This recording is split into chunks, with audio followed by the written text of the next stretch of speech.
Hi guys, hope you're well. Today we're going to be doing another video on soldering, but this time we're going to be purely looking at a Yorkshire fitting. Okay, let's go.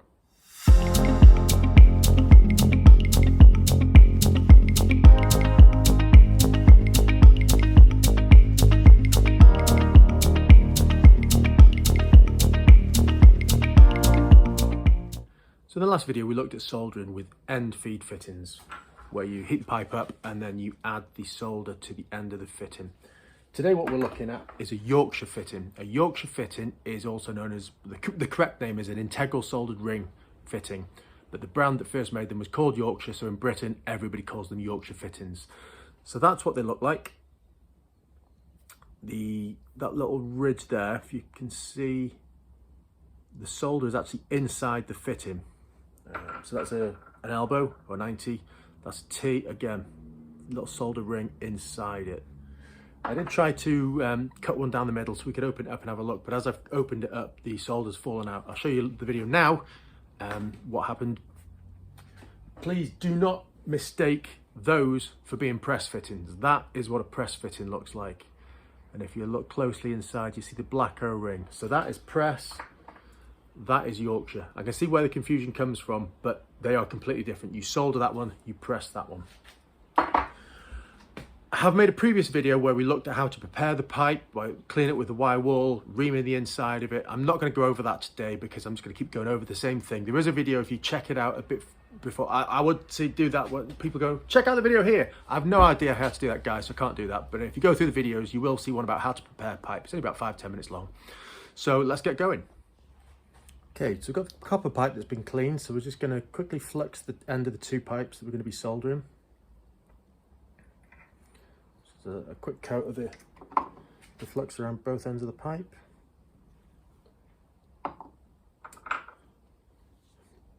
Push the pipe into the fitting.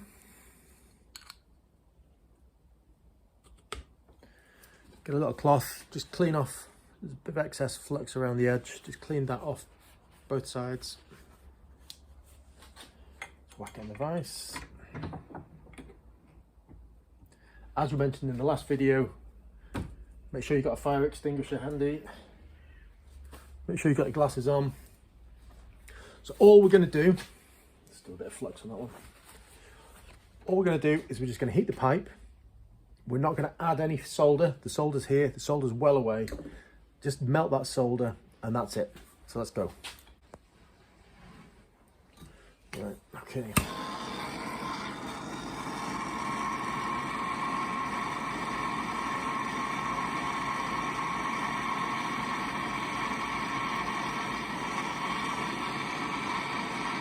There we go. There we go. All the way around, and move over to the other one, and move over to the other one. Doesn't take much because we've been heating it.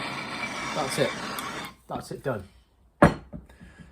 Cold wet rag over it, cool it down.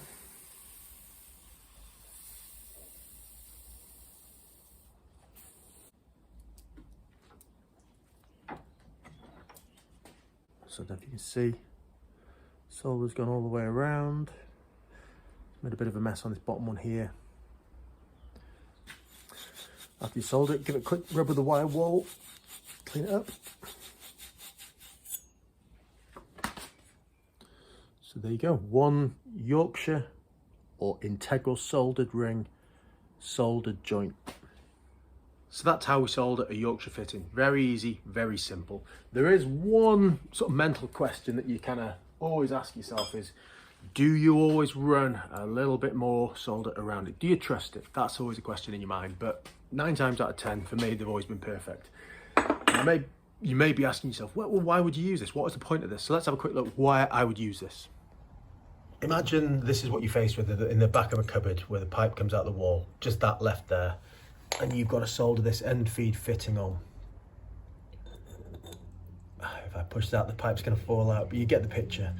You know, you're not really going to be able to sort of get to see if you've done it properly. So if you stick that on it and you solder it and you know the solder's going to run all the way around, it just takes the stress out of it a little bit, for me anyway. Another reason for some of you guys out there might be down to cost. So these Yorkshire fittings are probably double the price of the end feed fittings. So you say, well, what are you talking about cost? No, you're not, it's not. If you're not doing a lot of plumbing, you just want to put an outside tap in, or you just put a new sink in, you've got to factor in how much a roller solder costs. Roller solder is, I shall show you now, the leaded. It's a lot more expensive than just buying 2 of these fittings or 3 fittings, and then you've got enough to do the whole job. So that's probably why these could also be useful to some of you guys. It also takes the stress out of, did the solder run all the way around? So that's it in a nutshell. Very simple, very easy to use. So if you think you benefited from this, give us a like, hit subscribe so you don't miss any more content coming out in the future. And yeah, I'll see you on the next one. Take care, guys.